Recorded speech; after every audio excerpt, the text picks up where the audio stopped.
my sleep patients, so it's usually 4 appointments, done. 80% success rate, and it only gets better with time. So they don't need you anymore. they don't need me. Sleep patients don't need me anymore. I'm like, once you have this as part of your life, let me know if you need me. That's right. All right, Laurie. So first off, thank you so much again for joining us at Diabetes 180 for this interview. Today we're going to be talking about sleep apnea, right? Yes. So for those who don't know you, Laurie Powers, can you tell us who you are? I guess I like to say every hero has a background story, right? An origin story. So what really led you to medicine and your current practice today? So I was that kind of nerdy science kid who did science experiments in my closet when I was a kid, right? And I always knew I wanted to do something with science. So I was pre-med my first 2 years at the University of Florida, but I wanted to have a more flexible profession. I didn't really want to go through that many years of school, and I wanted to be a mom, right? So then I switched over to audiology. So I'm actually, my bachelor's is in speech and audiology. And I thought I wanted to be an audiologist until the last year of training, when I realized that most audiologists spend a lot of time either interpreting data or with their patients in a soundproof booth. And I was like, I'm such a people person, that doesn't work for me. So meanwhile, I had been volunteering at the hospital in Gainesville, Florida, and I met a PA. I'd never heard of that profession before, right? So this was in the 80s. It was a newer profession then. And I was like, that's what I want to do. So at the last minute, I applied to 4 PA schools. I got into all of them just because I was nerdy and I had good grades, right?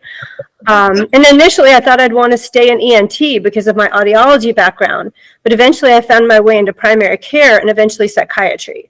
So I did child psych, young adult psych for about 23 or 24 years. And while I was there, I went to a conference called Psych Congress, and they recommended that some of the providers go and get certified in culinary medicine, which is the art of preventing and treating disease just using food. So that was my first kind of step into lifestyle medicine. So I started using that with my anxious and depressed and poorly focused kids, and everybody's getting better. But what wasn't getting better was their sleep. There was no magical food that helped their sleep. And so eventually I went and I worked in a sleep lab for a while, or worked at a sleep clinic, and I got certified in, over COVID actually, in cognitive behavioral therapy for insomnia. So I learned how to screen for sleep apnea, for narcolepsy, but then I was given the tools, I didn't have that before, to teach people how to sleep. Wow. So that's kind of my progression. And in the last year, I started my own practice because honestly, insurance companies are not always so favorable to those of us in lifestyle medicine. And it was just easier for me to have my own practice than to try to fit into the traditional medical mold. Yes. And it's been fabulous. So yeah, that's how I. Yeah. Awesome. Ms. Powers, I think we're a lot the same. I definitely am a people person. I can't imagine, having to practice in a way where you're not interacting with people. So it's so awesome to see how you took your passion, your knowledge, and turn it to an experience that can really help people and change lives. Thank you. Yeah. So sleep apnea, as you well know, is a huge problem in the United States. And what's interesting is that the amount of people that are undiagnosed, exactly. that don't know they have sleep apnea. So can you give us some information on what sleep apnea is, particularly what leads to sleep apnea, and what are the symptoms, so people who maybe have it may know, okay, wow, maybe that's what I have, Right. And of course, how why people suffer from sleep apnea, so you can answer that. That'd be great. Right. There are actually a few different types of sleep apnea, but the most common type of sleep apnea is the obstructive sleep apnea. So that's the one that most people think of when they think of sleep apnea. And you're right, it is incredibly underdiagnosed. And honestly, in the last 2 or 3 years since I've been screening people for sleep apnea, and I'm screening people that come in to see me because they think they might have sleep apnea, but I'm also screening people that just come in to see me because they can't sleep. They don't know they have sleep apnea, or because they have another problem. I do culinary medicine, so some of them are just obese, or they have high blood pressure, or diabetes, or high cholesterol. Every age, the age of 2 and up, I see. Okay? So it's a very broad mix. And I'm going to be honest with you, when I screen for sleep apnea, if they test positive just with my screening, I have 100% success rate in diagnosing it before I even get the sleep test. Wow. So there's just some simple questions that you can ask that are very diagnostic. And the vast majority of my patients, from culinary medicine, pediatric, adult, insomnia, and suspected sleep apnea, the vast majority are all positive for sleep apnea. Wow. So what leads to it? There's so many causes for sleep apnea, but the big bad problem is the obesity epidemic. Right? So obstructive sleep apnea can be caused by like a nasal septal deformity or polyps in your nose that can be caused by turbinate enlargement from allergies, your tonsillar enlargement, the enlarged adenoids, which most doctors can't see unless they scope you or they take a special x-ray. So most patients have never had their adenoids checked, right? But actually the most common thing is just airway obstruction from obesity. So what happens is we get bigger, we get heavier, but our neck girth also increases, and just the size of your neck is a risk factor for sleep apnea. So when that happens, you have to have what I call a magic breathing machine, a CPAP machine. It's not a magic sleep machine because insomnia and sleep apnea are completely different conditions. Wow. You can have one, you can have the other, but the most common is people have both because they can lead to each other. Okay. That makes sense. I never thought of that because you know you a lot of people think, well, if you have sleep apnea, you have insomnia, you know, but that's not necessarily the case. No. In fact, I have a patient right now who is shocked that her sleep apnea test came back positive because she felt like she was sleeping fine. But the symptoms she was having was she was exhausted during the day. She actually thought maybe I have narcolepsy because I kept falling asleep, but it wasn't narcolepsy. She was tricked. She had some of the other symptoms of sleep apnea, like the obesity. Age is also a risk factor. She was over 50 and her neck girth was large, but she felt like she was sleeping and she wasn't. Even though what happens with sleep apnea is for 10 seconds, at least 5 times an hour, you stop breathing, right? That could be good. And that's just mild sleep apnea. Some people with severe sleep apnea, it's 50 or 60 times over and over every hour. So imagine your brain and your heart and all your vital organs are not getting oxygen for at least 10 seconds over and over and over. So that keeps you from getting into your deeper stage 4 restorative sleep, number one. And many people will wake up with sleep apnea because they'll gasp or choke or snore so loud that either they wake themselves up or their partner wakes them up. But in many cases, that's not the case. Some people can sleep right through it in their minds, but the quality of sleep is horrific. And when they get treated for sleep apnea, either with, there are many treatments. It could be something simple like tonsils or adenoids out, especially for kids. Yeah. Or, a nasal sinus type surgery. Occasionally, rarely, even just a little oral appliance that just allows them to get a little extra air. Most of the time, a CPAP machine, when they get treated, their lives completely change. Yeah. They can focus. They don't feel as depressed and anxious. Their energy level improves. Their erectile dysfunction goes away, which is huge. Most men don't realize that erectile dysfunction is associated with sleep apnea. Wow. Yeah, that's a shocker.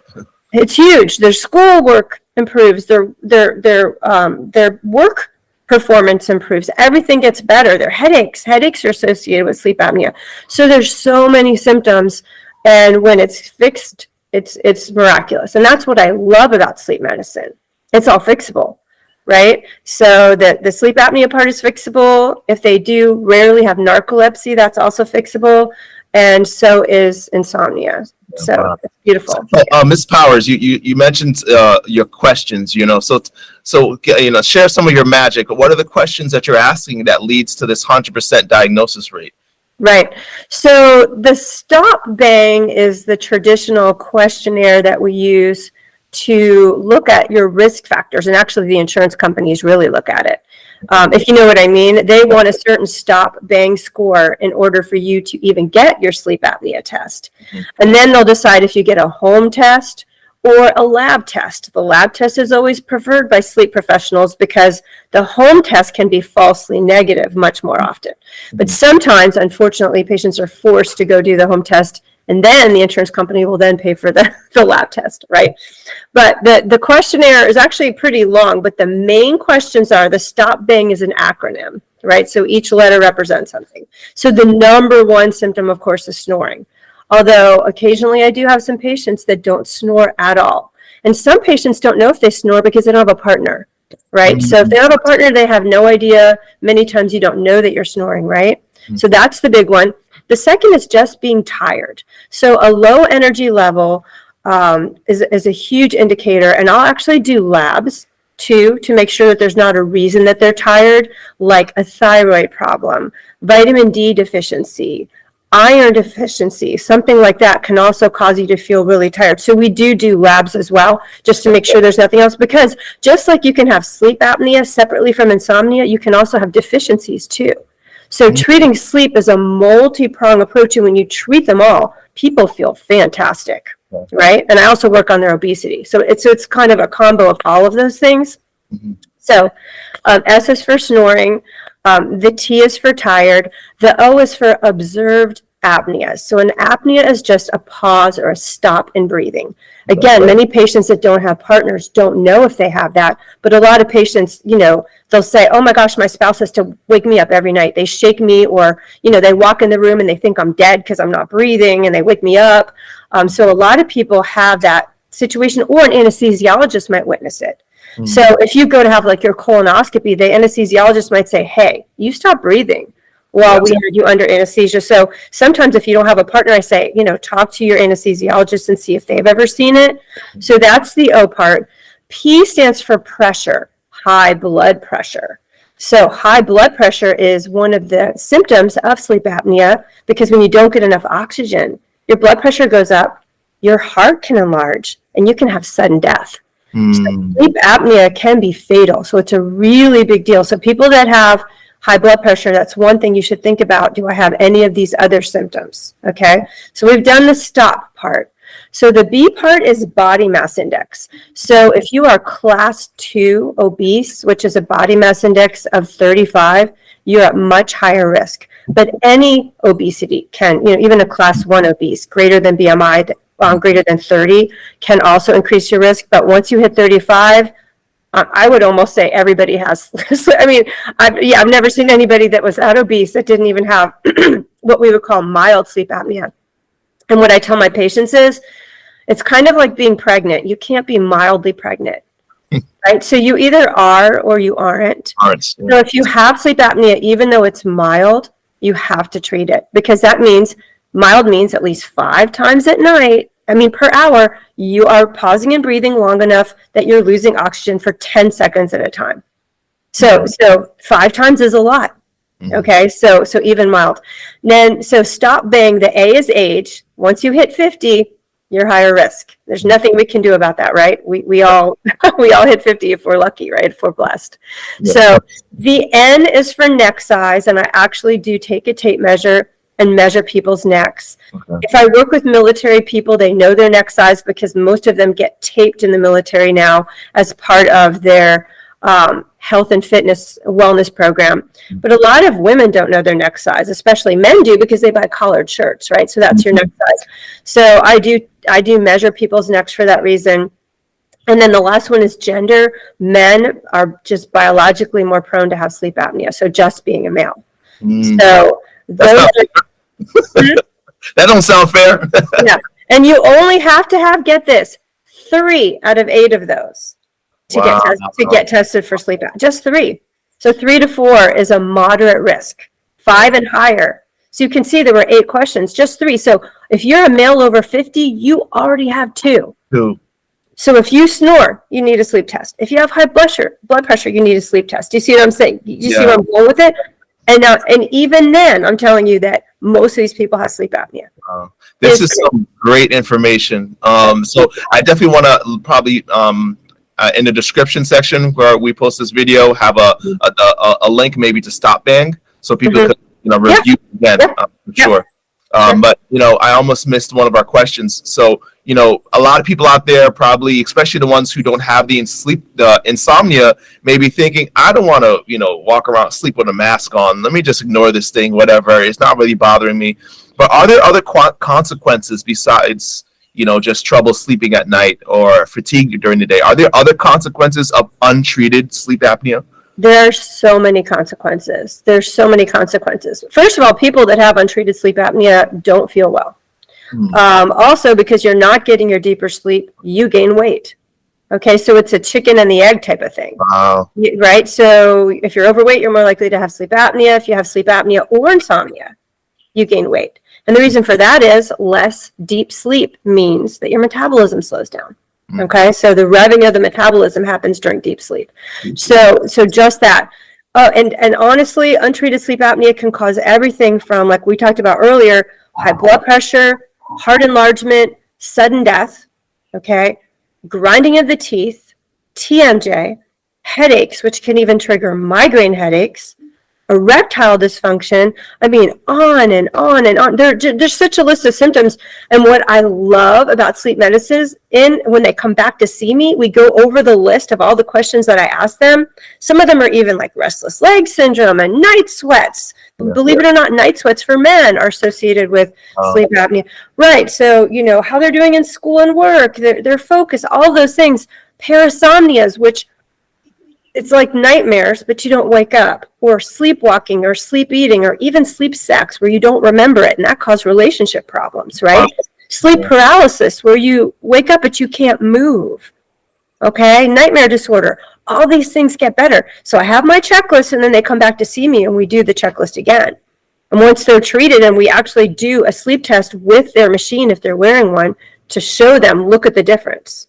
Look at how many apneic events you had before, and look how many you're having now. Everyone has one or two occasionally, okay? But you were having 64, and now you're having one. And how do you feel? And we go through the list, and they're like, oh my gosh.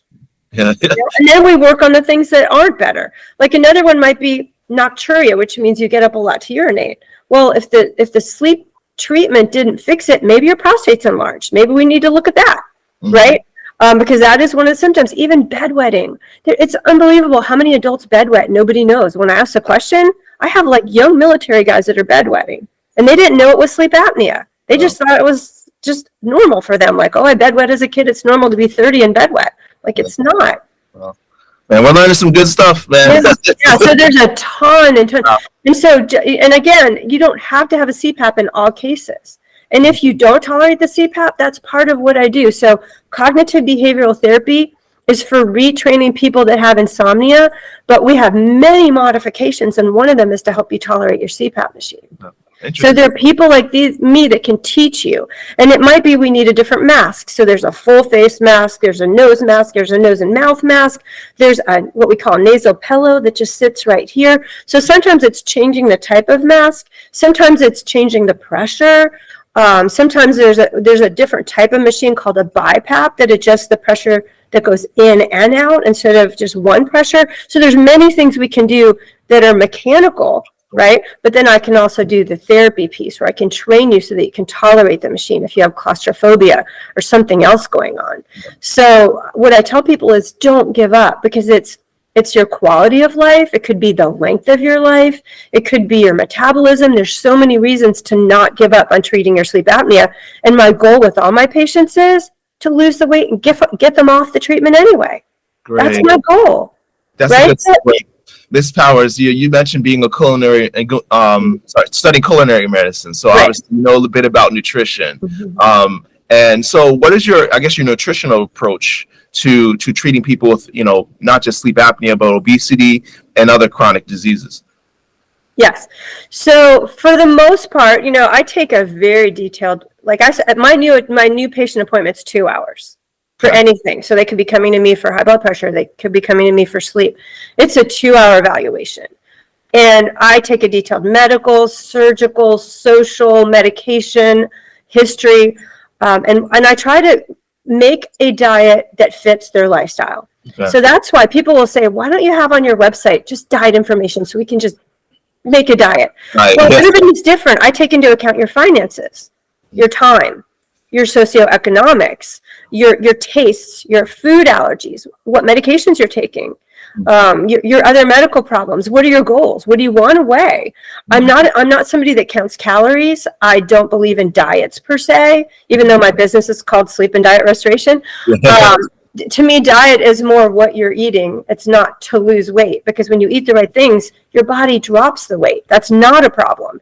And so it depends on the disease process. If somebody comes to me with cancer, heart disease, or severe autoimmune disease, they're going to be we're going to be discussing a vegan diet or a whole food plant-based diet. And the reason for that is for those particular diagnoses, I can reverse or halt those disease processes with a whole food plant-based diet. For everybody else, it's more of a Mediterranean style, but with a strong emphasis on whole food plants. And the reason for that is that many people are hesitant to do a vegan diet, but if I can get them to do it, I'm all for that. Yeah. And the reason for that is a high fiber, low fat diet reverses many diseases and halts many disease processes. And when you eat high fiber diet, you're full. And when you don't eat a lot of fat, because fat has 9 calories per gram and carbs only have 4, your body just drops your extra weight. Most of my patients tell me they're not even trying to lose weight and they're just dropping their weight. It's incredible. The success rate is amazing. Yeah. So, and especially for diabetes, and that's another conversation, and I know that you can talk about that as well, but a low-fat diet for diabetes can be magical. Yeah. It seems like, that's the information a lot of people aren't receiving, because I think a lot of ourselves, as practitioners, we kind of assume that patients aren't willing to go all the way. Right. But so we kind of say, well, we kind of nod or an appreciation for the vegan, whole food, plant-based lifestyle, but we don't really emphasize it. Right. But I think everybody should be given that information that, hey, the whole food, plant-based lifestyle, I like that, it's not a diet, is probably the way nutritional approach that can treat almost every chronic condition there is. But if you struggle with it, there are steps you can take, the closest you can get to that. Whether it be a Mediterranean style diet, including, small amounts of animal products and focusing on, seafood, things like that. The closer you can get to that, the better. It's not an all or nothing approach, right? Right. And I take people where they're at, and some people want to take baby steps. I'm not a baby step person. The first week of culinary medical school, I came home and threw all my food away. Wow. And started all over. And my husband was like, "What are you doing?" And I said, well, I've been grocery shopping and cooking for my family for 25 years, and I'm empty nesting, and it's time to do something for me, and I'm going to keep cooking for you. But you're a grown man, and if you don't like all the things that I buy or cook, you can buy and cook the things that you want. And he's really reasonable. He just wants to have tasty food, and he wants to be full, so he went with it.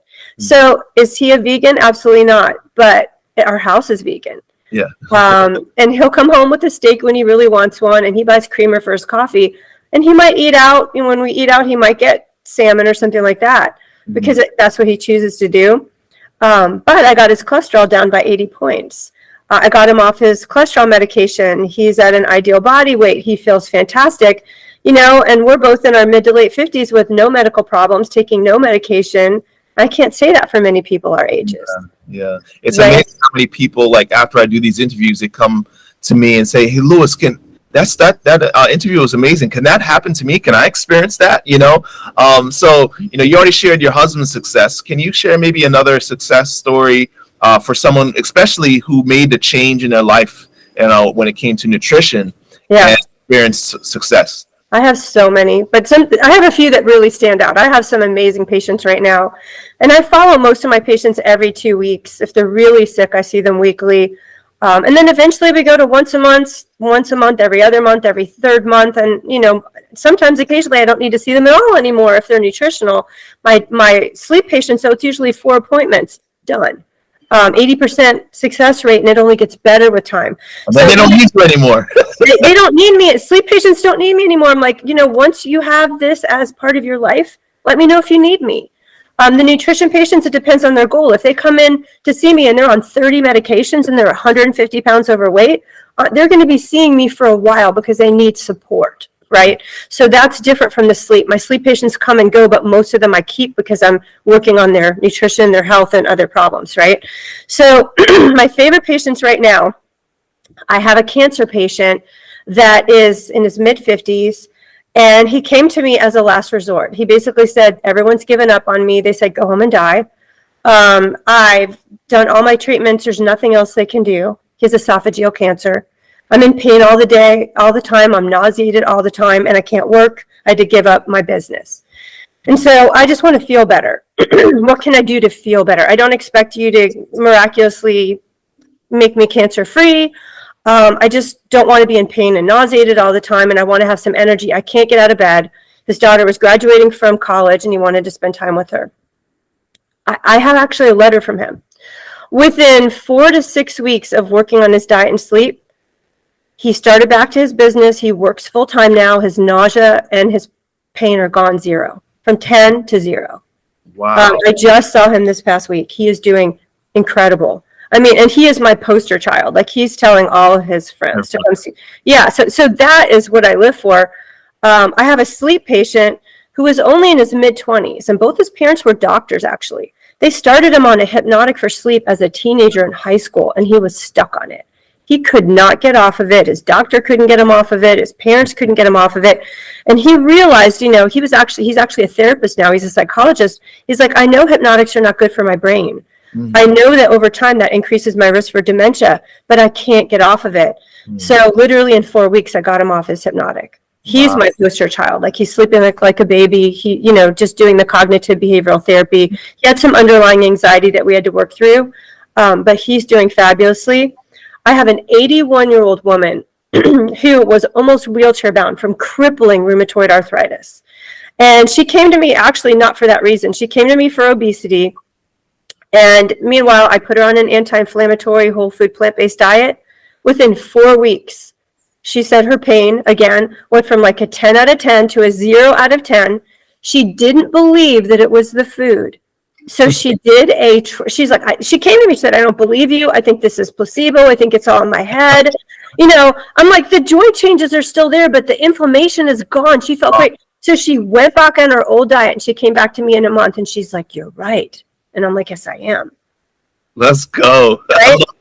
Right? So, but I've reversed diabetes. I've reversed high blood pressure. I've reversed high cholesterol. I put cancer in remission. This guy has been months in remission. Wow. I mean, it is so life-changing. I mean, erectile dysfunction. I mean, you name it. I mean, that sounds small, but for a guy, it's huge. It's huge. Kids that thought they had ADHD for years. They just weren't sleeping. Mm-hmm. Or they had, apneas, or both. Both, yeah. You got them off their stimulant medication. They were misdiagnosed. That's kind of was my passion, because my background is psychiatry. Got people off their antidepressants. Wow. It's like treating everything. Right. I love it. So there's the last question actually was two questions, because we want to know how we could find you. Everyone who's watching this video is going to want to know where they can find you, where they can get more information. So we definitely going to need that. Mm-hmm. What would you say to people who are, they know making these lifestyle changes is difficult, right? Right. We want to experience those changes. They're going to take your information here, and they're going to try to apply it, but they're going to struggle. How can they make consistent, lasting changes? What advice would you give there? That's why I spend so much time with my patients. So my intakes are 2 hours, and my follow-ups are an hour. So I spend a lot of time with people. I get to know them really well. A lot of them text me back and forth and message me through my portal and send me recipes. Oh, you got to try this, and wow. It's very relational. Mm-hmm. And I'm even working with my own daughter right now, believe it or not. Mm-hmm. But the most important thing is to figure out what your why is. Yeah. Everybody has a different why. So is it what you look like? Is it how you feel? Do you want to make it to your daughter's wedding? Do you want to be able to paint? Like, what is your why? Once we figure that out, it's not that hard to motivate people. And then I have to find out, what's your time frame? Is this something you want to do tomorrow? Are you okay with this taking a year or 2 years? What's your time frame? And then I'm going to go at their rate, right? So I have some patients. I have one particular patient right now. He's really overwhelmed. He has his own business. He works like 80 hours a week. He's like, I want one change every time I see you. That's all. Don't give me the whole plan. Yeah, he's like, he freaks out. Like I told him, this is our long-term goal. Okay, but just give me one thing. And he's doing great. He comes to me every 2 weeks, and he's done the one thing. And he's so proud, because he feels like, yay, I did something off my checklist. And he's getting so much. I mean, he has all the things. He's in his mid-50s, high blood pressure, obesity, diabetes, high cholesterol. And every time I see him, everything is getting better. Just little tiny changes versus my change where it's like 360. I had to do it because once I read the studies, I was done. Yeah. I certain foods I couldn't eat, and I had to sleep, and I had to exercise. I had to do the things because I had all the information. And because if I don't live it, I can't teach you. Yeah. Right? So I've never had high blood pressure. I've never had diabetes. I've never had high cholesterol. But if I don't live that lifestyle, I can't teach you. I have to know all the tricks. True. And so this is my passion. This is my lifestyle. So I work with people where they are. And I take it apart, like with sleep. Okay, so, you're scared of the dark. Can you wear an eye mask? Instead of having the light on, could we do a night light that comes on with motion detection? Do you know what I mean? Like, I'm going to work with you where you are to get to the goals, if that makes sense. Very good. I mean, the information that you've been sharing is, man, people should be paying for sure. This is some great information. So for those who are sick and tired, literally, of being sick and tired, how can they find Ms. Powers and find information to start working with you? Right. The easiest way is my website, and you can actually get all the information, but make your appointment there too. Sleepanddiet.com, just like it sounds. SLEEPANDDIET.com. The only social media platform that I'm on is Instagram, because honestly, I don't understand Facebook or TikTok. Sorry, guys. I don't get it. Yeah, maybe one day. Maybe I need a marketing person to help me because I'm older. I don't know. But Sleep and Diet Restoration is my Instagram handle. Okay. So those are the easiest ways to find me. I'm trying to learn how to take TRICARE right now. I've already tried. It didn't work. I'm trying another venue. I may try to take Blue Cross again. I had a billing person and we had to let her go because I think that was part of the problem. But right now I'm cash only. But I do take care credit. I do give super bills so people can use the price of my appointments towards their deductible. I do have gift cards for the gift of health if they want to ask family members to support them on their journey. So, there's other ways for them to pay for their appointments too. Very good. And I do telehealth, so I cover the state of North Carolina. Yes. And I have an office in Fayetteville, North Carolina. Yeah. Awesome. I love it. So what I want to do is post your social media handle and your website in the description section. So definitely send me that. Okay. All right. So it's been great talking with you. Thank you, Liz. I appreciate you. I definitely know it's something that going to help a lot of people. Well, the doctors don't screen for sleep apnea. They just don't have the time. So you have to bring it up if you have the concern. And dentists are starting to get more interested as well. They're getting trained some of their educational hours. So sometimes dentists are picking it up more than doctors right now. Wow.